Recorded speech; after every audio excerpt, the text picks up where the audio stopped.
He doesn't have a brace on the knee or anything like that. Any progress with him in terms? I know he just standing on the court. No, it's just standing around. He's a judo assistant coach for us right now. Curious with the fifth guy that you've been looking for. Has Josh been that guy so far in the pickup game? Yeah, we haven't really had 5 set guys out there. We looked at a lot of different combinations. Brad and both were all on different teams today. We're still looking at a lot of combinations. What are you now that you know the roster completely? What are you looking for in that fifth guy? You started with Nurkic, Field, Booker, and Durant. Whichever guy we want to have in there, their skill set.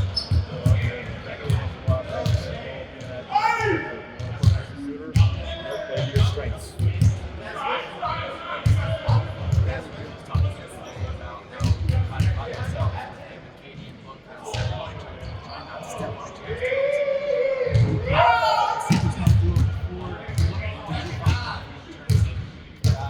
Feeling more comfortable with each other You just have to have a feel for it.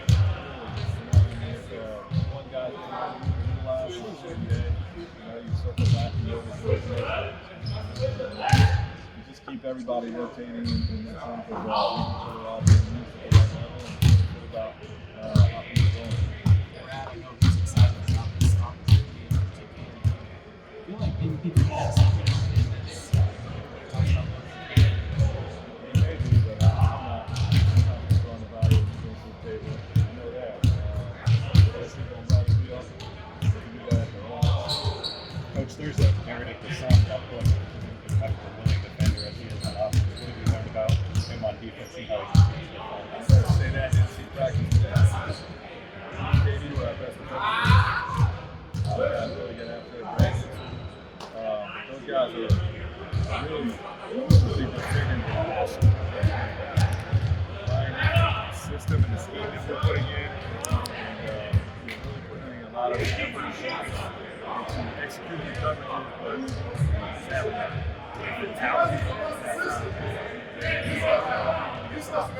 What kind of tone is that setting? It's everything. It's everything is necessary.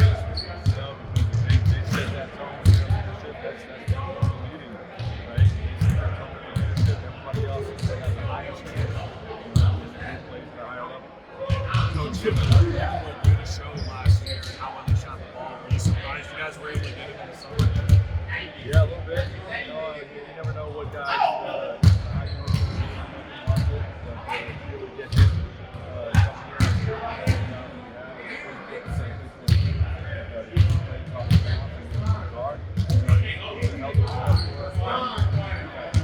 You haven't shown a lot of energy together in a short amount of time. Is that something as a coach you kind of notice right away when two players have that chemistry? Yeah, you definitely see it out there, and he's got chemistry with Book as well.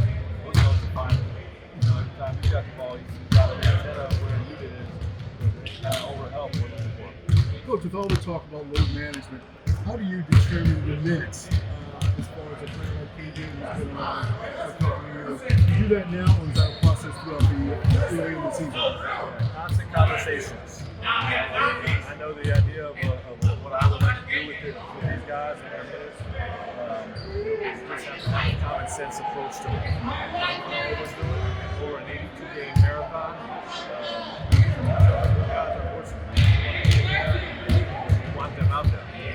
So we're smart with them. It's almost like a delicate dance considering you need to be healthy and strong heading into the playoffs. Right, but we got to build habits too. We got to build habits. We got to learn to win with one another. We got to all won at different levels in their own spots. We all have it, including the coaching staff. We all haven't done anything together. So it's going to be important 82-game season for us, 82-game regular season. I know it's day 3, but are you happy with the progress of seeing how everyone's acclimating to your coaching style? Like, you learning them as well? Yeah, I feel like that season 3 is off to a really great start. I feel like the guys, we're always enjoying some banter, when it's time for banter, and being serious when it's time to be serious. Tell us your questions, about the things we're doing and make sure that we're understanding things with clarity. And the energy's been just off the charts the first 3 days. lot of these guys are new, but including yourself. But are you talking to some of the younger guys like Bull or Udoka, or maybe even guys like Saban, to separate them from the rest of the guys who have been in this league long? Yeah, we talk to just like any young player, we're talking to those guys. And we don't have any true rookies on this team. Which head coach doesn't hate that. We like having vets on our team, and those guys have been sponges. Curious, Coach, with guys, you got 17 guys, you got to get that number down to 15. What are you looking for in terms of the process of, because somebody's got to go. So how are you going through that process? It's the standard. We're just playing at the highest level, and we're in those jobs. So just it's healthy competition. We believe in all of those guys. I wish we could keep everyone. Everybody we have in uniform right now, I know can contribute for us. So that's a good problem, and make those decisions when the time comes. How have you handled that in the past if you've been in that situation before? Yeah, it's case by case. There's times where we'll tell 2 or 3 guys, hey, in one spot, it's going to be up to 2 or 3 guys, and go compete for it. And sometimes it's more about we need more shooters, we need more defenders. It's not always about winning the job, but what skill set fits the roster the best. So all of that factors. So how well did you know James Jones before you got here? I don't think I had ever met him. If I did, it was brief. Obviously competing against him in those series with Miami Heat, Pacers Heat series. You know who he is as a player. He was actually a Pacer prior to me becoming a Pacer. So some of my coaches that I worked with in Indiana had a relationship with him. Fizz had a relationship with him. Ron had a relationship with him. So knew him indirectly, but didn't really know him that well directly. Coach, just working with him these last James Sampson, man, he's great to work with. You guys have been around for a few years. You know what kind of guy he is. He's very straightforward, very intelligent, really committed to his craft. In terms of studying leadership and roster building and management and all those types of things. He's one of this organization's greatest assets, honestly.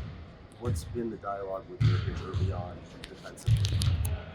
With Nurk, just execute our schemes. We're teaching him our scheme, and obviously utilize his passing, utilize his defensive rebounding, maximize his speed. The running game is a habit, more so than actual physical speed. And execute what we're asking him to do. Coach, there's an announcement today that Matt Ishbia is funding a $100 million plus investment for headquarters for the team. I know you talked about his passion, but what is your relationship been like with him, and what is he doing just mean for the city and everything? Yeah, everything he's doing is just it's making the Phoenix Suns the gold standard of the NBA. It really is, and I believe over the next 20 years, this is going to be the destination in the NBA, where players are going to want to play, coaches are going to want to coach. We're doing things in a first-class way here.